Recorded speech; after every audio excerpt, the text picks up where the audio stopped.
Salah pencet. Oke, teman-teman, kan kita tahu ya akhir-akhir ini tuh berita-berita di internet tuh serem banget ya. Masa saya kemarin baca juga agak kaget, sebenarnya sudah lama sih. Jadi data dari IDAI itu ditemukan diabetes pada anak itu sudah meningkat 70 kali lipat sejak tahun 2010. Nah, ini kan serem banget ya. Padahal diabetes itu sebenarnya penyakit yang ditakuti pada orang dewasa, apalagi pada anak-anak. Nah, ternyata diabetes pada anak ini meningkatnya luar biasa banget. Karena ya kita tahu sehari-hari apa sih yang kita makan, apa sih yang anak-anak kita makan. Karena apa yang kita makan itu akan diikuti juga apa yang anak-anak kita makan.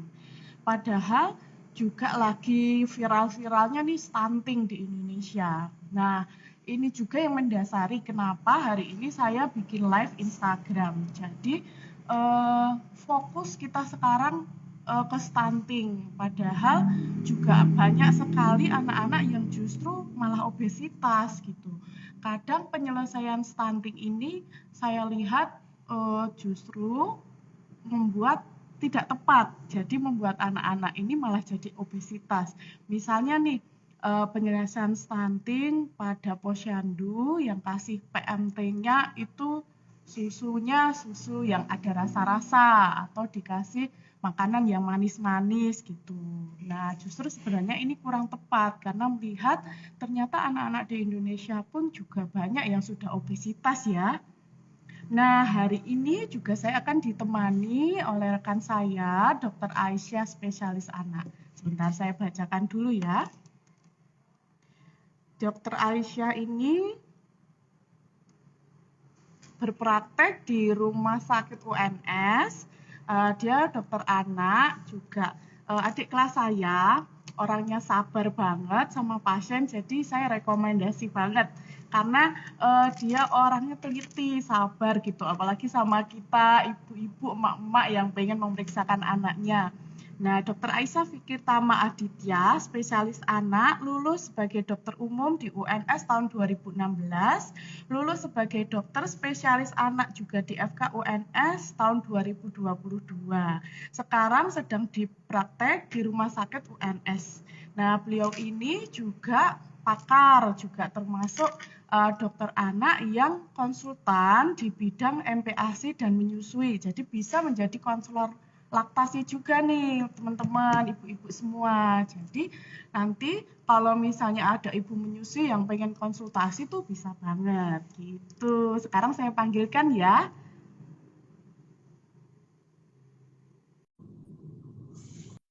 Nah, sambil kita tunggu, kalau teman-teman ada pertanyaan, bisa langsung tulis di kolom komentar ya. Nah, ini, halo, Halo Mbak.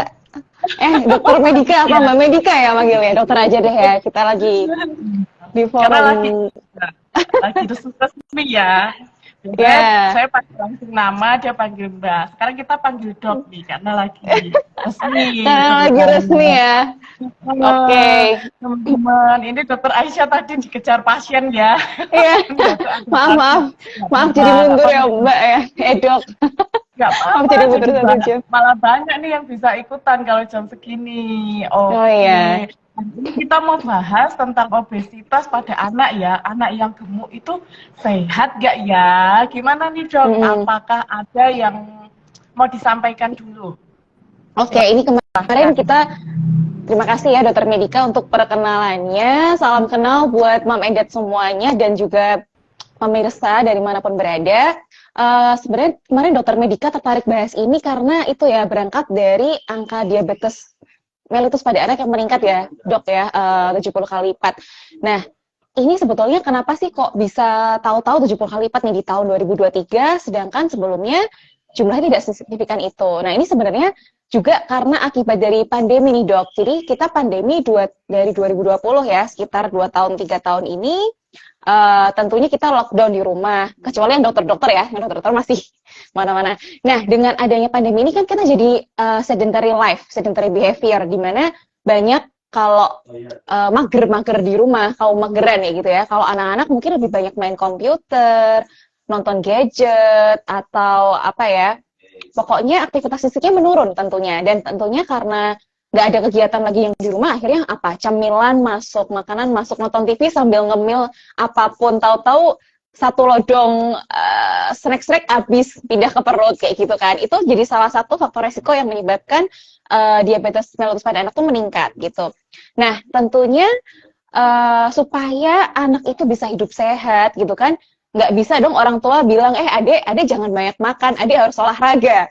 Nggak bisa jadi orang tua pidato aja tapi dirinya sendiri nggak bisa ngasih contoh ya kan. Karena children see children do gitu. Jadi apa yang di anak-anak tuh akan melihat apa yang orang tua lakukan. Termasuk pembelajaran makan ya. Belajar makan tuh dari MPAS itu anak akan melihat bagaimana orang tuanya makan gitu. Makanya makan bersama keluarga tuh bagus banget gitu. Dan hal ini juga termasuk pola hidup sehat. Jadi ketika orang tuanya banyak mageran, banyak main HP, dia meminta anaknya untuk rajin berolahraga, tapi dia sendiri tidak mencontohkan hal itu, ya bagaimana, itu nggak akan terjadi juga gitu. Jadi sebetulnya kalau pada anak-anak itu tergantung usianya ya, tidak harus olahraga langsung. Lihat-lihat usianya, kalau masih usia toddler atau balita itu kan yang penting main gitu kan, sukanya main, yang penting gerak aja gitu. Kalau misal usia sekolah mungkin kita bisa sarankan untuk olahraga-olahraga ya seperti bersepeda, berlari, main basket dan sebagainya seperti itu. Nah, terus kembali pada tajuk kita sore hari ini, yaitu apa Mbak tadi? Dok, obesitas itu sehat gitu ya. Kebetulan nih senior saya sehat ya. anak gemuk pasti sehat, karena ini kebetulan saya dokter anak, jadinya kita bahasnya anak-anak dan remaja ya, karena dokter anak tuh pegang pasien berdasarkan Permenkes 0 sampai 18 tahun. Ini kebetulan senior saya dokter Medika juga sangat antusias terhadap pola hidup sehat ya dok ya, termasuk diet sehat ya untuk orang-orang yang orang-orang yang obesitas. Oke, jadi banyak orang tua yang berpikir bahwa anak yang gemuk tuh lucu gitu kan, ginu-ginu gitu kan. Tetapi apakah itu sehat? Nah, ini kembali lagi ya, bahwa yang namanya sehat itu sebaiknya adalah gizi baik, berat badan ideal. Sedangkan definisi dari obesitas sendiri itu adalah kelebihan energi yang akhirnya disimpan menjadi lemak. Kalau secara definitifnya, anak usia 2 sampai 0 sampai 2 tahun itu kita ukur pakai kurva pertumbuhan, dok, namanya kurva WHO. Itu ada di atas positif 3 SD, 3 standar deviasi. Itu kalau obesitas. Kalau yang overweight atau gizi lebih itu lebih dari positif 2 standar deviasi. Ini kalau 0 sampai 2 tahun. Nah, usia 2 sampai 18 tahun kita pakai kurva CDC tahun 2000. Itu nanti di atas, kalau obesitas ya, di atas persentil 95. Kalau yang overweight antara persentil 85 sampai 95. Nah, ini nggak usah bingung-bingung nih buat mom and dad yang mungkin orang awam bingung-bingung, konsul aja ke dokter anak atau minimal ke dokter umum ya, mungkin ke dokter medika juga bisa ya dok ya. Gitu. Nah, sebenarnya obesitas bisa kita lihat dengan mata kasat mata ya, nggak usah repot-repot di plot ke kurva pertumbuhan aja, sebenarnya udah kelihatan. Apa aja contohnya? Mukanya tentunya lebih bulat ya, moon face, terus buffalo hump, pendek lehernya. Terus ya kelihatan aja ya, kalau orang gendut tuh ya obesitas tuh pasti kelihatan lah secara kasat mata juga gitu. Cuman untuk memastikannya apakah ini sudah masuk obesitas atau masih overweight atau gizi lebih, itu kita mesti plotkan secara valid ke kurva pertumbuhan. Kira-kira seperti itu dokter Medika paparan awalnya. Oke, jelas banget ya. Makasih ya dokter Aisyah. Jadi Ya, ternyata sama-sama. sebenarnya mudah sih ya. Kalau memang sudah gemuk, sudah kelihatan gemuk, itu biasanya memang sudah obesitas. Tapi untuk yang gemoy-gemoy gitu, nggak begitu gemuk, tapi nggak begitu kurus juga, nah itu mungkin bisa dikonsultasikan. Nah, tadi pakai kurva-kurva tadi ya dok ya. Misalnya Betul. pun bingung, bisa banyak kok ya sekarang aplikasinya. Bisa lihat juga untuk masukkan berat badan, tinggi badan anak. Nah, cuma memang kita harus pastikan benar ya, karena kan beda-beda ya pakai kurvanya itu ya dok ya, sesuai umurnya Sesuai tadi ya. usianya, betul. Sesuai usianya. Oke. Kita lanjut tanya jawab aja ya dok ya. Ini udah banyak Boleh. banget pertanyaannya. Saya Oke. tadi list, jadi nih. Ada yang tanya nih, tadi kaitannya obesitas dengan diabetes pada anak. Jadi yang anak yang obesitas itu apakah dia pasti nantinya jadi diabetes ataukah Mhm. ada faktor-faktor lain ataukah anak yang diabetes itu belum tentu awalnya obesitas? Itu gimana dok keterkaitannya tuh? Oke, terima kasih pertanyaannya ya. Jadi yang namanya obesitas ini satu proses ya, nggak mungkin tahu-tahu anaknya simsalabim badrakat-badrakat langsung gendut gitu kan. Ini kalau boleh cerita, ada teman-teman tahu nggak sih anak Arya yang sempat 6 tahun lalu viral ya di jagat media Indonesia, beratnya 200 kilo sekian, umurnya masih 8 tahun. Betapa besarnya badannya ya, itu benar-benar mungkin IMT-nya udah lebih dari 40 gitu. Tapi ternyata sekarang, tadi saya sempat lihat berita, sekarang dia udah jadi remaja yang ya belum sampai ideal sih, tapi lumayan lah overweight gitu. Tapi udah kelihatan lebih seger gitu kan, karena dia ternyata apa? Dia atur pola makan hidup sehat, dia olahraga, dia juga apa namanya, operasi juga ya, karena itu udah kondisi obesitas yang sangat-sangat berat. Nah, pertanyaannya, apakah itu bisa menjadi obesitas menjadi DM? Itu adalah dua hal yang sebetulnya saling berkaitan gitu. Karena kalau misalnya obesitas itu kan otomatis ada penumpukan jaringan lemak. Ini tentunya pembuluh darahnya juga akan meningkat ya, dari kadar kolesterolnya, kadar lipidnya, lemaknya. Pembuluh darah itu kan sebetulnya lentor ya, kayak kita bayangin kayak selang kayak gitu. Nah, ketika selang itu kan masuk pembuluh darah tuh, kayak selang mau dilewatin air, airnya itu pembuluh darah. Di dalam diameter selangnya itu kan ada kayak dindingnya gitu ya, Dok ya. Nah, dindingnya itu akan dikumpulin sama plak-plak lemak. Ketika lemaknya udah banyak, udah numpuk, kolesterolnya tinggi, lipidnya tinggi. Nah, itu tentunya juga akan susah gitu. Dan termasuk apa namanya? Jadi obesitas itu berhubungan dengan sindroma metabolik ya. Sindroma metabolik itu ya lemaknya profilnya tinggi, gula darahnya tinggi, tetapi ini tentu ada kriterianya ya, tidak serta-merta semua anak dengan overweight atau obesitas langsung kita katakan oh ini diabetes, nggak bisa semudah itu juga. Jadi ada kriteria khusus, kriteria penegakan diagnosis dari sindroma metabolik dan diabetes mellitus itu sendiri. Nah, bicara lagi tentang resiko. Ibu hamil dengan diabetes mellitus yang melahirkan bayi, apakah nanti bayinya bisa diabetes? Jawabannya ada resiko. Resikonya akan lebih meningkat. Jadi kalau misalnya dia lahir, kemudian di dunia dia tidak jaga pola hidup sehat, suatu saat dia akan bisa jadi DM juga seperti ibunya, seperti itu. Jadi semua ini tergantung dari bagaimana pola hidupnya, bagaimana lingkungannya, gitu. Apalagi kalau dia sudah ada faktor resiko dari genetik itu tadi. Kira-kira seperti itu, Dokter Medika. Oke, jadi sangat berkaitan ya dok ya, sangat berkaitan antara diabetes sama obesitas karena kondisi obesitas ini muncul banyak resiko nih. Ini ada Mhm. kaitannya juga yang bertanya langsung nih, apa aja sih dok penyakit yang biasanya menyertai obesitas pada anak? Oke, terima kasih pertanyaan dari Bapak Aziz ya. Ya, penyakit yang berkaitan dengan obesitas tuh tentunya banyak ya. Tadi saya sebutin sindroma metabolik. Ini adalah sindrom itu adalah kumpulan gejala. Jadi banyak gejalanya. Salah satunya apa? Hipertensi, tensinya akan meningkat. Terus dia kalau obesitas menurutnya dia bisa ngorok ya dok ya. Kalau bahasa medisnya kita sebut dengan OSAS, obstructive uh, sleep apnea. Jadi kalau tidur itu ngorok karena saking untuk bernafas aja dia keberatan, otot pernafasannya harus jauh lebih kuat. Lama-lama capek dong, fatigue ya nanti ya. Itu. Terus bisa resiko penyakit kardiovaskuler atau penyakit jantung. Tadi kaitannya sama penumpukan lemak-lemak. Karena kan yang namanya kita makan, itu kita bergerak itu harus surplus, input sama output harus seimbang. Kalau misalnya surplus energi, otomatis energi itu yang berlebihan akan disimpan jadi lemak gitu. Kalau lemaknya udah kemarin kelebihan lemak, sehari itu si Arya ya, saya kasih contoh pasien Arya itu ya. Itu kemarin saya nonton beritanya tuh dia sekali makan itu bisa 4 piring mie instan, kasih lauknya telur goreng, itu masih minum minuman minum-minuman manis gitu ya, Dok ya, yang apa sih ya, nggak boleh sebut merek lah, pokoknya minuman manis itu kayak 8 gelas gitu sehari, itu kalorinya udah berapa gitu. Terus masih makan pisang, masih makan, aduh banyak banget. Ya nggak heran ya kalau beratnya mencapai 200 kilo sekian di usia 8 tahun. Itu subhanallah, dia hebat banget sekarang udah bisa mendekati normal ya, karena dia olahraga terus gitu. Ya, jadi uh, kembali ke pertanyaan tadi, penyakit apa yang bisa menyertai itu sebenarnya banyak banget ya. Kalau obesitas tuh bisa hipertensi, DM, bisa sakit jantung, sakit jantung pun bisa nanti juga bisa stroke ya kalau sumbatannya lari ke otak gitu. Kemudian perlu makan hati, apalagi ya, banyak lah intinya. Ini satu sindrom metabolik yang ini akan saling berkesinambungan dan akan menimbulkan komplikasi yang jangka panjang gitu.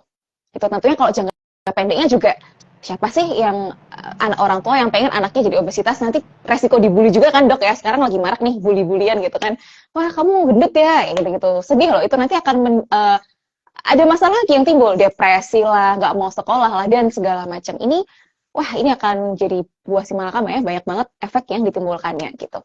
Kira-kira seperti itu, Dokter Mika. Oke, lengkap banget ya. Jadi ternyata dari kondisi yang sepele ya, kita kadang sepelekan, oh anak kamu lucu. Ternyata ada banyak penyakit yang mengintai di belakangnya. Jadi teman-teman kita harus waspada.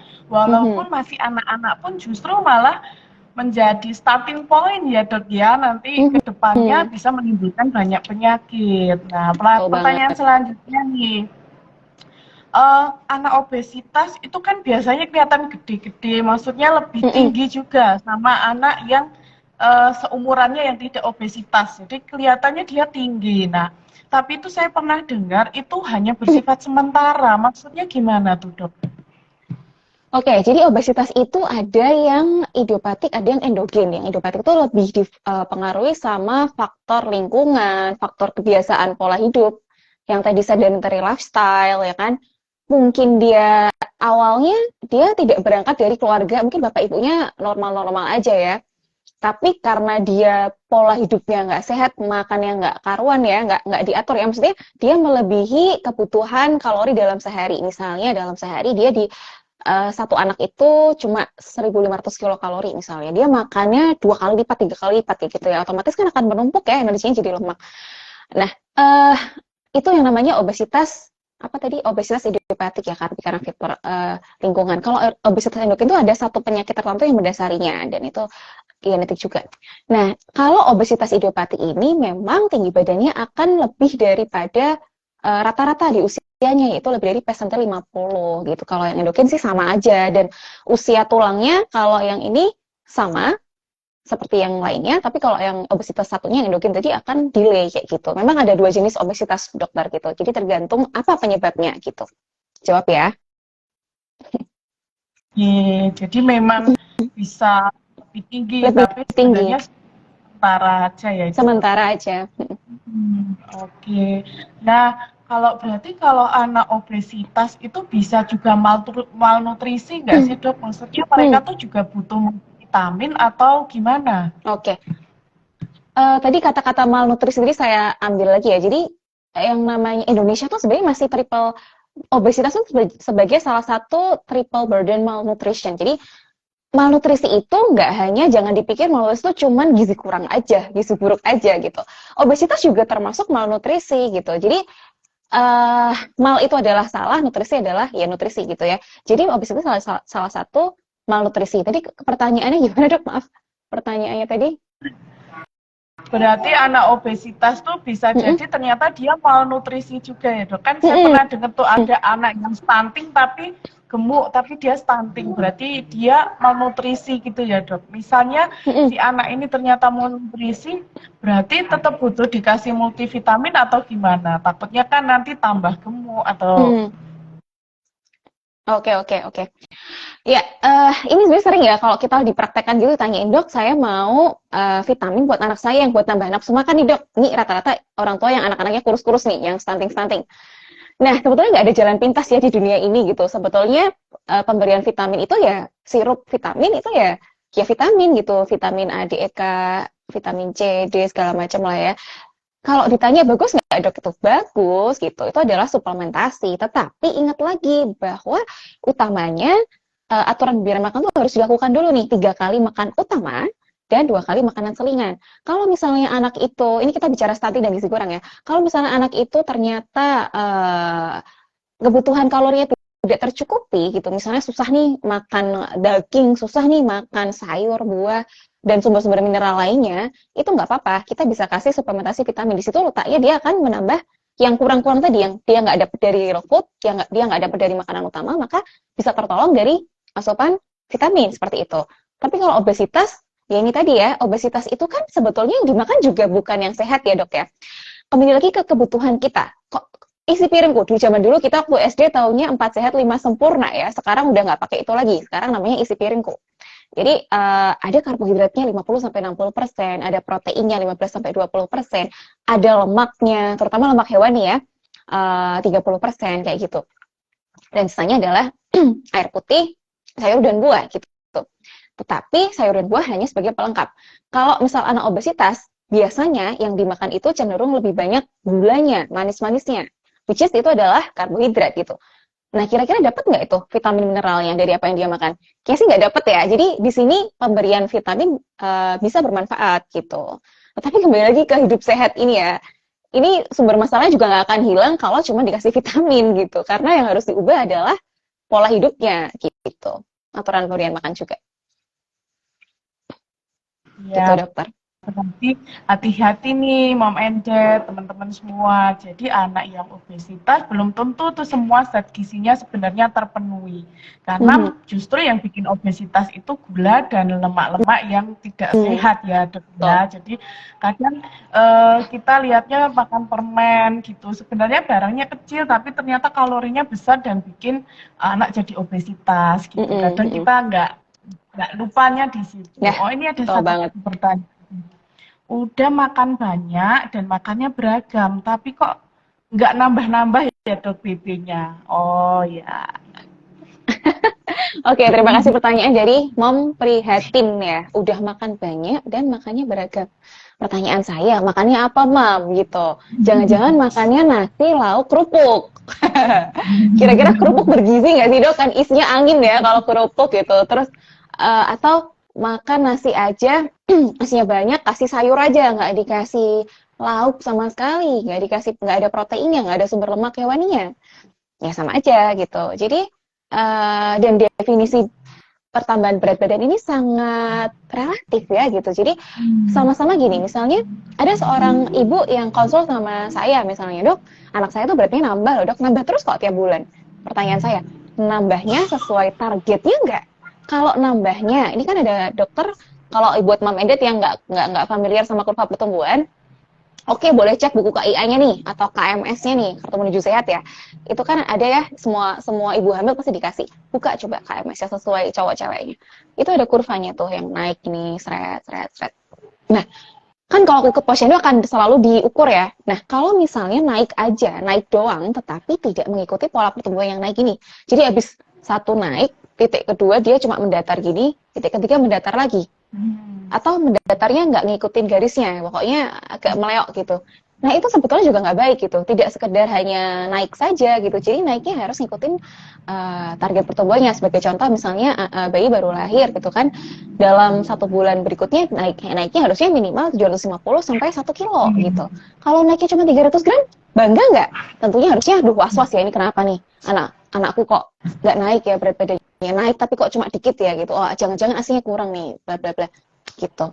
Jadi ini sangat tergantung banget sama usianya, kemudian berapa berat badannya, dan apa komposisi makanan yang dimakan. Jadi tidak sekedar makan aja, makan nggak sekedar lihat kuantitasnya juga, lihat kualitasnya gitu.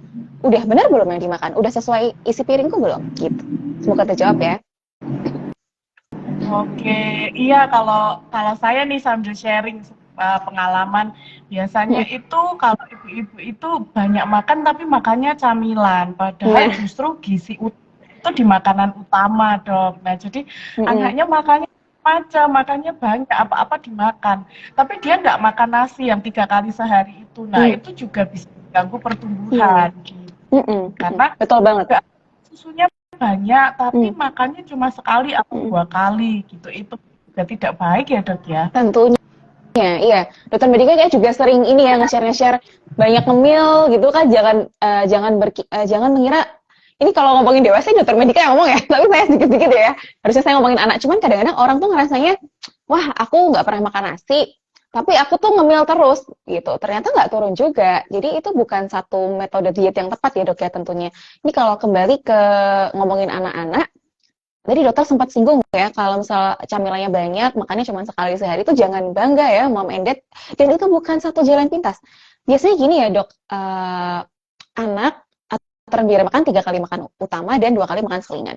Nah, terkadang jamnya makan sarapan misalnya, si anak itu nggak mau ngabisin nasi lauk pauknya, atau bahkan cuma 1 sendok misalnya, atau nggak mau sama sekali. Akhirnya daripada gini, pasti aduh, piye ki anak saya, aduh gimana nih anakku, daripada nggak makan sama sekali, ya udahlah tak kasih susu aja lah gitu.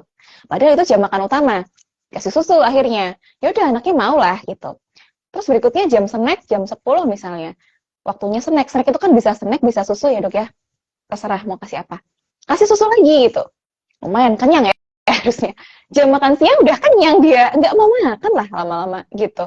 Karena sejatinya manusia itu ada hormon peptin dan grelin yang mengatur rasa kenyang dan lapar gitu. Jadi ketika udah, apalagi perutnya anak-anak ya cuman segitu ya, jangan bandingin sama perut kita nih yang lebih besar gitu. Karena cuma kasih itu aja udah kenyang. Jadi jangan terlalu banyak memberikan susu gitu. Kalau terlalu banyak memberikan susu jatuhnya jadi nggak mau makan, ya pasti nggak mau makan. Ini banyak alasan GTM tuh seperti ini nih ya, cara aturan pemberian makan yang belum benar gitu. Dan kadang anak yang diberikan susu aja ya dok, tapi nggak pernah makan itu bisa obesitas juga loh dok. Ya untuk yang komplikasinya ya, ini tidak terus berpikir wah nanti nih anaknya susu terus obesitas, nggak langsung kayak gitu. Jadi ada prosesnya pasti. Tapi ada kasus yang saya temukan seperti itu. Itu dokter Medika. Oh iya, betul-betul banget dok. Jadi memang kalau susu itu memang harus, karena anak saya sendiri gitu, Iya, kalau sudah terlanjur dia ngambil sendiri susunya nah, di kulkas, waduh nggak jadi makan. Karena memang iya, gitu, susu benar benar sekarang deh. banyak gunanya ya. Mm-mm. Padahal saya sudah stoknya Mm, yang full cream misalnya untuk persediaan aja. Cuman iya, anak-anak benar. sekarang tuh pinter, yang saya temui juga pasien-pasien gitu juga ini nggak mau makan. Selalu saya tanyakan cemilannya banyak ya Bu ya, gitu. Iya, soalnya saya takut. Nah, justru Itu. anak itu harus kita ajari rasa Hmm. lapar ya Dok ya. Benar, Jadi benar saya banget. malah bilangnya Hmm. dibiarkan lapar aja Iya, Bu gitu. benar banget. Iya benar. Jadi gini ya, nggak mungkin lah bundanya tega nggak dikasih makan kan ya. Pasti dikasih makan. Jadi sebetulnya anak itu udah bisa mikir, ah, aku mau makan aja lah. Nanti paling bunda juga kasih aku biskuit. Itu dalam hatinya anak bayi ya, yang kita bahasa bayi ibaratnya. Ah nanti pasti bunda kasih aku yang aku mau, aku tinggal rewel aja deh, pokoknya aku ngedruk ibaratnya ngereok lah, nanti juga dapet apa yang aku mau gitu. Nah ini justru sebagai tantangan ya buat orang tua untuk bisa lebih tega dalam tanda kutip, untuk lebih disiplin dalam aturan feeding rules atau pemberian makan itu tadi gitu. Dan kembali lagi ke kebutuhan masing-masing usia. Kalau kita bicara bayi usia 0 sampai 6 bulan, ya oke, dia asupan nutrisi 100% itu dari susu dok, atau ASI ya, ASI eksklusif.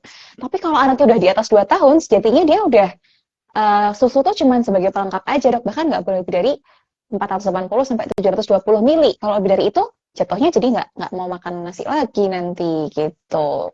Jadi emang kita lihatnya dari usianya gitu. Udah. Oke, saya lanjut pertanyaan lagi ya, masih banyak banget nih Dok pertanyaannya. Kalau soal anak nih ini Iya. semangat kita biasanya.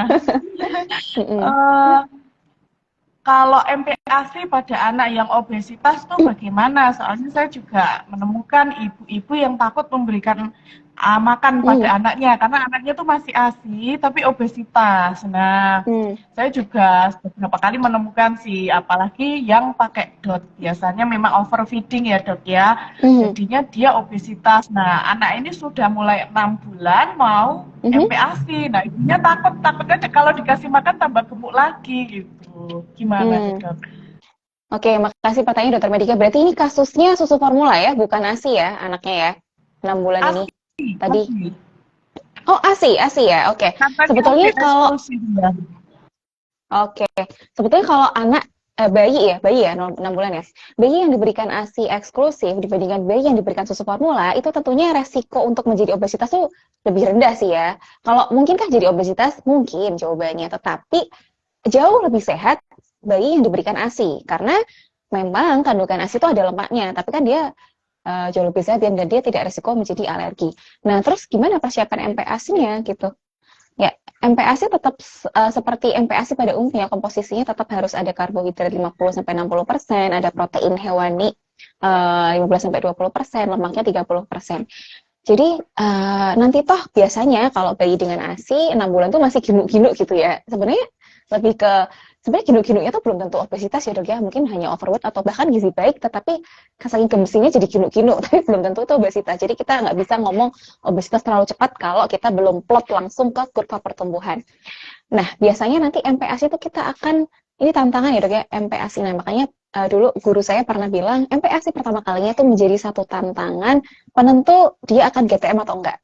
Nah, buat Mam Edet yang masih belajar nih, yang belum mulai MPASI pertama siapkan dengan baik makanannya yang homemade, kalau bisa homemade ya, jangan beli yang fortifikasi, kalau bisa jangan yang bikinan pabrik, bikin sendiri, karena di situ kita memberikan pelajaran si anak semua preferensi rasa kayak gitu. Dan yang pertama kali aku menentukan, dia kan belajar tuh, biasanya dia cuma cairan doang nih, cuma susu doang nih ya. Tahu-tahu dia belajar untuk memakan makanan yang padat. Tentunya pertama kalinya asing dong, pasti pakai dilepeh-lepeh dulu pakai gitu kan. Ya tapi jangan menganggap bahwa oh anakku nggak mau nih tak kasih, misalnya kan bubur saring kental ya itu ya, bubur kental pura-pura ya, wah anakku nggak mau nih, ternyata nggak enak gitu, terus orang tuanya takut nih mau ngasihin, jangan kayak gitu. Jadi emang harus pantang menyerah gitu, jangan. Dan terkadang 3 kali diberikan baru besoknya baru mau gitu, emang harus sabar banget sih dan telaten kayak gitu. Jadi nggak perlu takut-takut ya, Mam, emang udah perjalanannya seperti itu. Jadi kalau 6 bulan emang udah waktunya MPASI, dan justru ini jadi tantangan biasanya bulan-bulan ke-6 MPASI awal tuh kadang-kadang beratnya agak merosot gara-gara misalnya jadi diare kalau nggak cocok sama MPASI-nya atau GTN, karena dia masih proses belajar. Tapi jangan menyerah gitu. Itu Dokter Medika. Ya, jadi berarti pada anak yang obesitas itu MPASI-nya tetap sesuai yang berlaku ya dok ya, sesuai dengan yang ada di buku KIA, harus tetap lengkap. Jadi jangan malah dikasihnya yang karena takut-takut ibunya kasihnya cuma bubur yang biasa tanpa ada kandungan yang sehat lainnya, misalnya zat gizi yang diperlukan. Jadi jangan takut karena nanti berat badannya akan menyesuaikan ya kalau bayi kasih ya. Dan dia masih pertumbuhan linear, Dokter Medika, beda sama kita yang udah dewasa ya. Kalau kita dewasa diet restriksi kalori nggak masalah.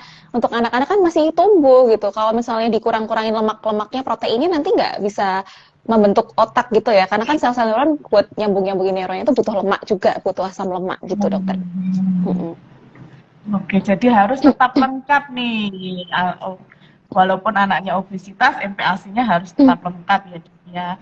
Nah, kalau anaknya itu usia mau sekolah, pre-sekolah, jadi udah mungkin 4 tahun, 5 tahun nih.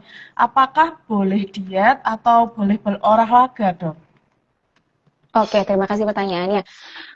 Ini kembali lagi ke definisi dari obesitas tadi ya dok. Kalau overweight kan P85 sampai P94, kalau obesitas lebih dari P95. Nah, kalau usia sekolah itu berarti sekitar usia 6 sampai 12 tahun ya.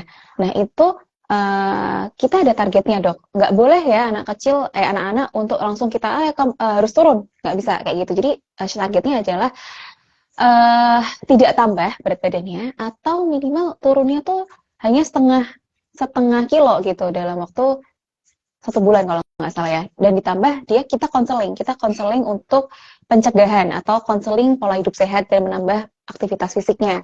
Jadi hindari sedentary life kayak gitu.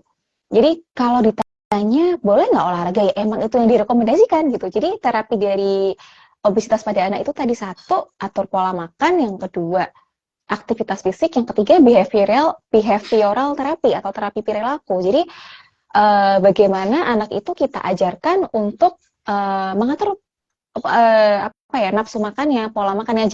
Jangan diajarkan untuk nonton TV. Kalau bisa jangan ada TV ya di kamarnya si kecil gitu. Karena cenderung kalau misalnya nonton TV itu jadi mager, jadi nggak mau gerak, terus sambil nonton TV sambil makan, itu kan tentunya nggak sehat gitu ya. Jadi kita ajarkan untuk mungkin biasanya nyemil-nyemil ya, yang tertib lagi, jatahnya ya udah makan utama aja gitu, kurang-kurangin cemilannya kayak gitu. Jadi kalau pertanyaannya boleh olahraga, memang itu yang direkomendasikan. Dan usia sekolah itu kita anjurkan untuk seperti berlari, bersepeda, main basket, berenang, menari, apapun ya, atau aerobik bagus loh ya, itu buat melatih koordinasi juga, melatih keseimbangan, kekuatan otot dan sebagainya. Gitu dokter. Terima kasih. Oke dok, berarti memang kalau mau dietnya harus hati-hati ya. Yang utama itu tadi ya, malah direkomendasikan untuk olahraga ya. Kalau anak-anak sih biasanya kalau anak saya sih nggak usah disuruh olahraga, lari terus. Oh ya? Nah, Ya. iya, karena kan masih kecil-kecil. Tapi mungkin kalau anak-anak yang dengan berat badan yang berlebih atau obesitas, mungkin dia sulit ya dok untuk geraknya. Mhm. Jadi, kalaupun olahraga harus hati-hati ya dok ya. Karena kan masih masa pertumbuhan. Saya pernah baca juga tuh ada yang loncat-loncat apa yang kayak di mall itu dok, malah jadi patah Oh, tulang itu. itu iya. Kan Kalau kalau kalau obesitas sih trampolin. kalau lari agak berat kayaknya yang ringan-ringan dulu aja lah, yang senam pakai sepeda atau kalau usia masih anak-anak sekedar berkebun gitu atau main ke taman atau dorong itu pemotong rumput itu udah olahraga loh buat dia gitu. Kalau anak-anak balita ya main aja gitu kan. Siapa di sini yang punya anak-anak yang usia 2 sampai 3 tahun nggak bisa diem. Nah, itu sebetulnya aktivitas fisik buat dia. Gitu. Iya betul dok. Iya jadi kan memang anak-anak itu sebenarnya butuh aktivitas fisik 4 sampai 6 jam ya dok sehari ya. Saya Hmm, pernah dengar. betul, Memang betul. bisa nggak bisa diem biasanya yang mulai sukanya anteng itu biasanya udah sekolah tuh udah 6 tahun ke atas udah mulai main Mm-mm. HP tuh dok. Ya Nah itu apalagi juga tuh kalau tantangan dok. obesitas main HP Mm-mm. hati-hati. Nah iya sambil ngemil, pokoknya sedentary lifestyle ya yang perilaku ya yang cuma duduk doang, mager-mageran itu juga kurang sehat ya. Kalau bisa ya intinya prinsipnya kan input sama dengan output gitu. Gitu sih, Dok. Kalau bisa outputnya dengan olahraga itu tadi. Oke dok. Ini pertanyaan selanjutnya ya dok ya. Ini ada yang ini loh, wah banyak Dokter banyak fansnya nih. itu senior saya itu Dokter Kahayana. Mohon izin, Dokter. Wah Dokter ini Kahayana fans itu clubnya SPA. dok Aisyah nih keluar semua. Ini pertanyaan Ayo. selanjutnya nih dok. Susu low fat itu boleh nggak sih untuk anak obesitas mungkin yang ini ya yang udah agak besar ya, yang susu UHT yang low fat itu atau susu kedelai itu kan ada dok yang ini yang kotakan itu sebenarnya direkomendasikan nggak sih untuk anak misalnya untuk mengganti biasanya dia minum susu yang full cream terus diganti Hmm. itu gitu boleh nggak sih dok? Itu Dokter Kahayana ya. Mohon izin nih, Dok, saya jawab pertanyaan dulu. Aduh, jisungkan aku ditonton sama Dokter Kahayana. Oke, jadi susu full cream tadi itu kan tadi saya sempat menjelaskan ya, Dok, kalau misalnya anak-anak itu nggak bisa kita diet, nggak bisa kita anjurkan untuk diet, ngurangin apa asupannya gitu. Jadi lebih ke karena dia masih tumbuh ya dok, masih ada pertumbuhan linier, dia butuh protein, dia butuh lemak, dia butuh energi untuk tumbuh gitu. Kalau misalnya kita kurang-kurangin ya nanti jadinya nggak baik juga ya untuk pertumbuhannya, tentunya nggak akan maksimal tumbuh kembangnya. Jadi kalau pertanyaannya susu full cream itu pun sebetulnya tidak direkomendasikan untuk anak di bawah usia 5 tahun dok gitu. Nah, bolehnya di atas 5 tahun. Tetapi kalau, oh tadi low fat ya, bukan full cream, low fat. Low fat itu kan sebetulnya kandungan asam lemak jenuhnya itu lebih rendah ya, kayak kalau nggak salah 1,5% aja daripada susu yang whole cream, yang susu standar gitulah.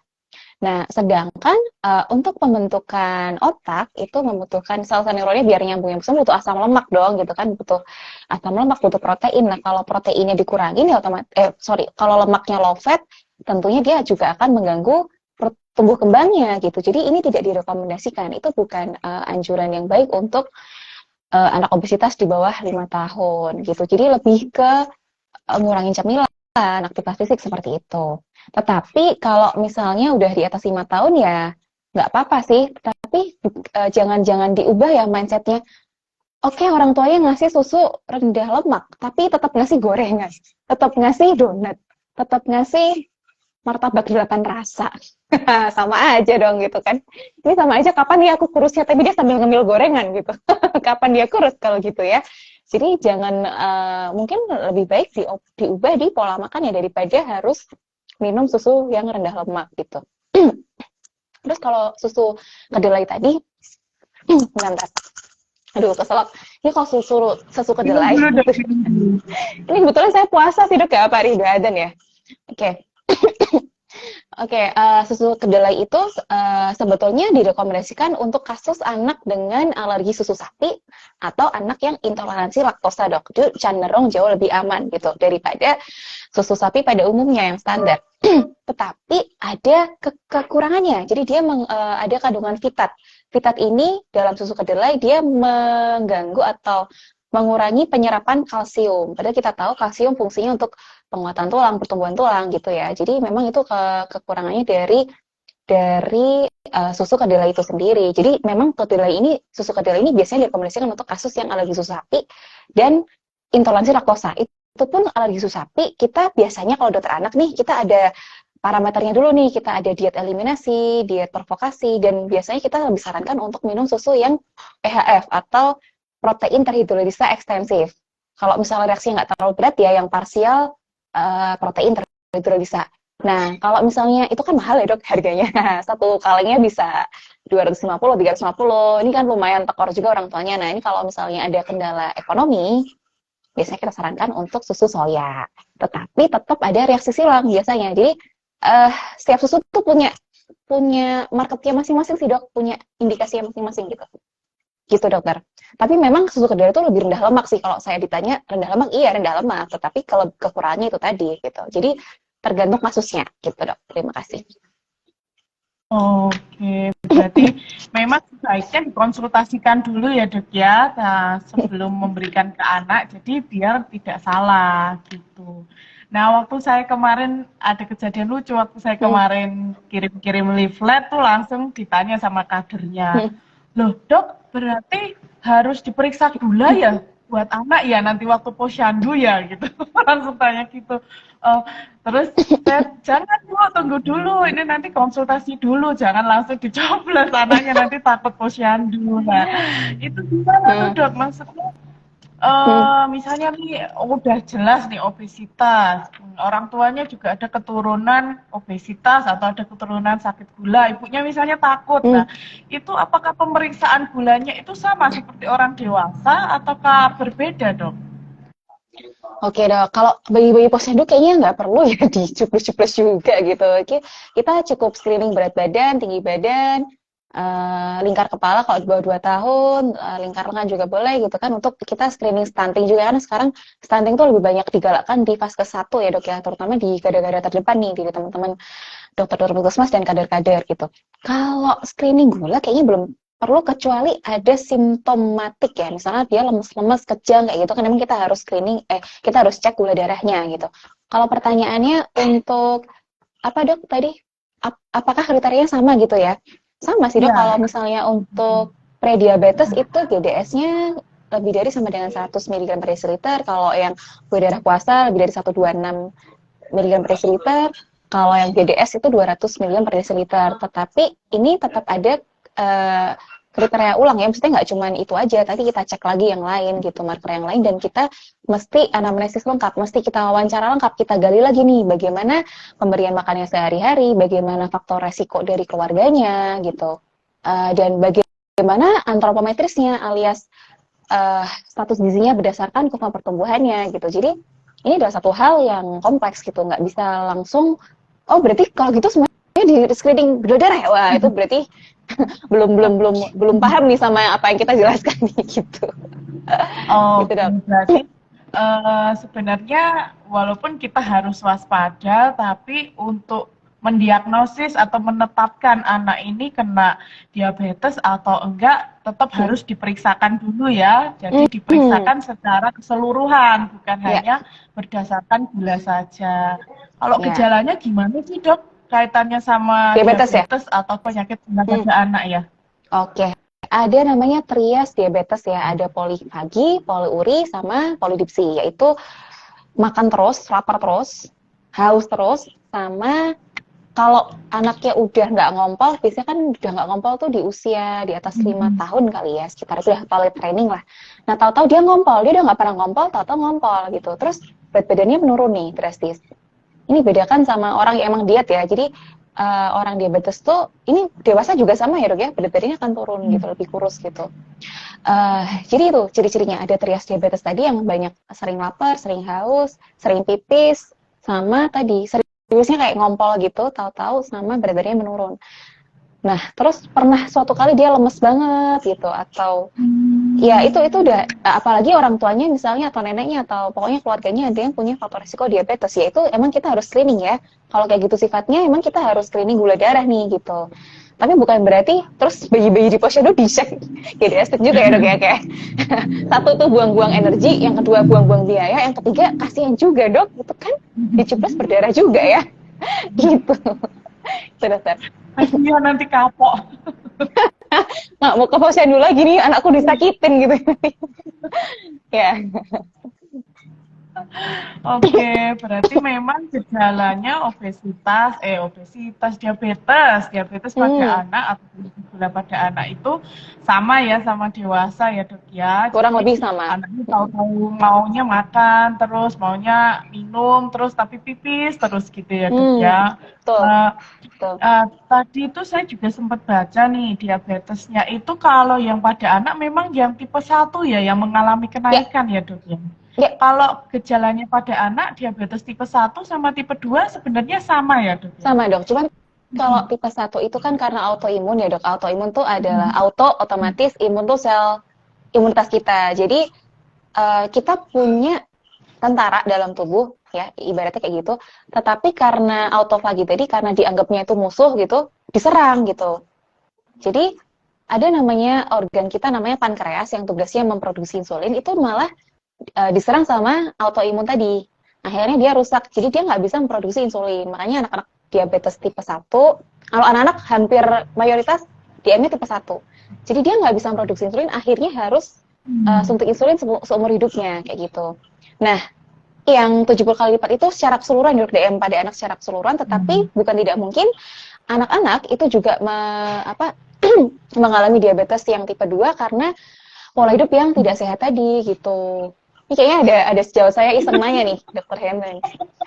Ini kayak waktunya udah mau habis dok, waktunya udah Masih mau habis dijawab nih. nggak ini dokter Hendra nih? Ini Dokter ada berdua. dokter Hendra. Ini juga dokter spesialis anak ya teman-teman. Besok lagi kita kayaknya harus ajak dia live juga nih dok ya untuk membahas diet yang pada dewasa ya. Dokter Medika tuh ahlinya tuh kalau dia dewasa tuh. Iya iya iya. Ini Oke. udah mau jam 18 nih dok. Kayak Oh pertanyaan iya, dokter ini nggak usah dijawab deh itu. oke. Saya Aduh. kalau anak diabetes bisa sembuh nggak dok? Nah ini kalau dewasa kan harus minum obat ya, maksudnya. Apakah kalau anak-anak juga sama? Ya, jadi diabetes itu mau anak mau dewasa tuh nggak bisa sembuh ya dokter, bisanya terkontrol. Kayak asma nggak bisa sembuh, bisanya dikontrol. Ketika terkontrol ya seperti orang sehat pada umumnya gitu, tetapi tetap butuh pemantauan teratur, cek gula darah. Kalau misalnya udah terkontrol ya mungkin bisa 3 kali sehari. Kalau kalau masih menggunakan insulin biasanya malah 6 kali dok sebelum sesudah makan, kayak gitu. Padahal maamnya 3 kali ya. Kasihan sih sebenarnya saya kalau lihat anak-anak dengan DM tuh kasihan gitu, dan dia Iya. punya buku catatan biasanya. Dia kita Oh. sarankan untuk dicatat gitu. Jadi kita tahu tren gulanya gimana, apakah insulinnya tuh masih cocok nggak dosisnya gitu. Gitu dokter. Oh, ternyata ini Oh juga ya, ya. ada Berarti dokter pengobatannya Krisma. pakai insulin yang disuntikin gitu ya dok. Kalau obat oral, obat minum pada Hmm? anak-anak nggak ada ya? Bukan nggak ada ya dok. Jadi kalau di MT1 kan tadi saya bilang autoimun ya, faktor autoimun. Mm-mm. Jadi Anaknya. biasanya memang pakai suntikan insulin dok gitu, atau suntikan Mm-mm. insulin lah yang Novorapid kayak gitu atau Lavemir. Kalau yang tipe 2, nah ini mungkin nggak langsung suntikan insulin, bisa pakai modifikasi perilaku dulu, nggak langsung dikasih obat Mm. juga gitu. Kan dia efek bisa jadi diabetes tipe 2 kan lebih karena lingkungan ya dok ya, dan pola hidup Mm. yang kurang sehat. Itu ada dokter Krisma, kita sapa dulu nih. Dokter Krisma tuh kakak kelas saya. Terima. Terima Ya, kasih. terima kasih udah menyimak. Oke, gitu ya dok. Jadi diabetes memang pada anak ada yang tipe 1 dan tipe 2 seperti dewasa. Yang tipe 1 memang harus pakai insulin seumur hidup. Yang tipe 2 yang pertama diutamakan perubahan pola hidup ya. Ternyata banyak banget ya efeknya. Ternyata Benar hanya banget. sebuah, misalnya cemilan-cemilan manis yang kita kira itu sepele, ternyata Hmm, di sini sama nih kayak apa sih yang bikin kita sukses, apa sih yang bikin kita sehat, itu keputusan-keputusan kecil setiap hari kita, Ya, setiap saat. betul banget. Keputusan kecil itu. Jadi bukan karena sesuatu yang besar, tapi Hal-hal kecil. hal-hal yang kecil. Iya, betul. Tapi numpuk. Ya kan, Dok? Jadi kebiasaan buruk gitu kan. Jadi nggak apa-apa gitu. Soalnya kadang kita kalau sama hal kecil kita sepelein kayak nggak apa-apa lah permen sekali gitu. Nggak apa-apa lah ini. Nggak apa. Es krim sekali. Ngemil permen. Yes, and diet starts tomorrow ya. Kalau orang bilang. Iya, karena anak-anak itu saya juga ngalamin anak-anak itu sekali dikasih hari ini besok pasti minta lagi. Jadi betul. kita memang harus hati. Harus tertib memang orang tuanya ya, sama feeding rules tadi ya. Kayaknya waktu kita udah habis, Dok. Iya, sudah mepet nih, Dok. Iya, sholat maghrib banget ngobrolnya. Monggo, Dokter, kalau mau disimpulkan hari ini atau ada take home message-nya yang mau disampaikan? Oke. Terima kasih buat Mom and Dad semua dan teman-teman pemirsa yang udah menyimak ya. Mungkin kalau misalnya nggak utuh nontonnya bisa lihat direkam ya, Dok, ini. Maksudnya disimpan kan ya? Ya, jadi simpan ada di nanti juga ada teman. Wah, mantap ya. Follow ya Dokter Medika ya. Ya, jadi obesitas salah. Kita bahasnya diabetes ya, obesitas ya hari ini ya. Bahwa diabetes itu tidak hanya terjadi pada orang dewasa aja. Anak-anak juga bisa gitu. Semuanya tergantung dari bagaimana orang tuanya, terutama ya, karena menjadi role model dari anak untuk menanamkan pola hidup sehat dari kecil. Dan ini diabetes tadi berkaitan erat dengan obesitas. Obesitas akan memunculkan masalah-masalah komplikasi jangka panjangnya. Banyak sekali masalah yang ditimbulkan dari obesitas. Jadi jangan berpikiran bahwa anak yang gemuk itu lucu gitu. Jadi yang bagus tuh yang normal-normal aja, yang gizi baik gitu. Tanamkan pikiran bahwa sesuatu yang berlebihan ataupun sesuatu yang kurang, kalau yang berlebihan obesitas, kalau yang kurang ya stunting juga jadi masalah sendiri gitu. Jadi semuanya yang wajar-wajar aja. Patuhi lagi aturan feeding rules, aturan pilihan makan, jadilah orang tua yang bisa memberikan contoh yang baik kepada anak-anaknya. Kalau misalnya menyarankan anaknya, ayo nak kamu olahraga ya, tapi mamahnya papahnya main HP, sama aja. Jadi ayolah bikin acara olahraga itu jadi acara yang menyenangkan, misalnya bersepeda bersama, senam bersama, seperti itu. Dan perhatikan lagi, jangan sekedar makan banyak, tapi lihat lagi kualitas makanan yang dimakan gitu. Apakah sudah memenuhi kriteria isi piringku? Gitu kan, ada karbohidratnya cukup. Jangan berlebihan juga ya gula-gulanya. Gula itu memang bagus untuk energi, tetapi kalau berlebihan juga akan disimpan jadi lemak. Lemak nanti jangka panjangnya bisa jadi gemuk dan sebagainya. Dan terutama protein sama lemak ya, ini untuk pertumbuhannya, kemudian untuk kecerdasannya juga ya, untuk membentukkan pertumbuhan otak juga gitu. Gitu. Oke, itu. Dan untuk anak-anak obesitas, jangan langsung berpikir seperti orang dewasa harus diet segala macam, tapi coba patuhi lagi aturan feeding rules, kurang-kurangi camilannya. Terapi perilaku juga perlu ya untuk menanamkan pola hidup sehat dan juga aktivitas fisik tadi. Itu dokter, mungkin Dokter Medika ada tambahan, kurang lebih dari saya mohon maaf ya. Semoga bisa ketemu lagi di kesempatan baik lainnya. Terima kasih Dokter Medika udah mengundang saya ya, Dok. Makasih banget ya Dokter Aisyah bisa membagi ilmunya sama kita hari ini. Kita juga happy banget hari ini bisa ngobrol. Nah, jadi saya juga mau ingetin lagi kita semua, kalau kita mau anak kita sehat, kita juga harus sehat. Karena kita nggak bisa, semuanya itu dimulai dari diri kita sendiri gitu. Kalau mau anak kita happy, kita juga harus happy. Gitu ya. Oh ya, kalau orang tuanya hidup sehat, anaknya juga pasti hidup sehat, gitu kan Dok? Betul banget. Oke. Ini sebenarnya masih ada pertanyaan, nanti akan saya lanjutkan via DM langsung aja ya Dok, karena waktunya memang sudah mepet. Oke, jadi saya tutup hari ini untuk pembahasan kita tentang anak gemuk, tentang anak obesitas, dan tentang diabetes. Kalau ada yang mau ditanyakan lebih lanjut, komen aja saya atau bisa komen di video ini nanti, atau bisa langsung cari Dokter Aisyah di Rumah Sakit UNS ya Dok ya. Tiap hari apa Dok? Senin, Rabu, Jumat ya. Kalau nggak cek aja websitenya. Kalau nggak japri aja kalau mau nanya atau komen di videonya Dokter Medika nih. Ya kan Dok? Ya sih. Oke. Gitu. Terima kasih ya Dokter ya. Sama-sama Dokter Medika. Terima kasih ya udah mengundang saya. Semoga bermanfaat ya ilmu kita yang kita bagikan buat Mom and Dad hari ini. Oke. Oke, saya close-kan ya, Oke. Del. Dadah. Ya, dadah. Assalamualaikum. Oke. Oke, makasih ya. Seru banget ya hari ini ya.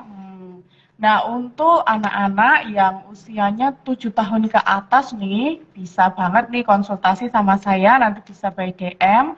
Juga untuk bagaimana sih yang obesitasnya sudah berlebihan, berat badannya sudah berlebihan. Juga untuk yang dewasa, karena kan kita tahu sendiri ya, efeknya juga banyak banget. Juga bisa diturunkan ke anak-anak kita. Nah, kalau mau tanya lebih lanjut, nanti bisa juga dianalisa, konsultasi gratis, bisa juga di DM atau di komentar di sini nanti saya upload. Gitu ya teman-teman, terima kasih.